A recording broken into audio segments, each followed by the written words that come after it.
বন্যা দুর্গত মানুষের পাশে দাঁড়াতে আব্দুল লতিফ ফুলতুরি সাহেবের হাতে গড়া সংগঠন বাংলাদেশ আঞ্জুমানে তালামিজি ইসলামিয়ার কেন্দ্রীয় কর্মসূচির অংশ হিসেবে 22শে মে সোমবার থেকে 30শে মে সোমবার পর্যন্ত খাদ্য সামগ্রী ও নগদ অর্থ বিতরণ করা হয়।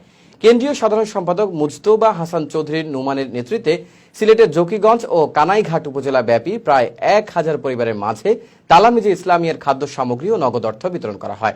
এখনো কার্যক্রম চলমান রয়েছে। উক্ত কার্যক্রমে উপস্থিত ছিলেন সংগঠনের কেন্দ্রীয় সাধারণ সম্পাদক মুজতবা হাসান চৌধুরী নুমান, সাবেক কেন্দ্রীয় প্রচার সম্পাদক আহমদ আল জামিল, জকিগঞ্জ উপজেলা আল ইসলার সাংগঠনিক সম্পাদক মাওলানা মোহাম্মদ আব্দুল বাছিদ, সাধারণ সম্পাদক আহমদ হুসাইন আইমান সহ অনেকেই।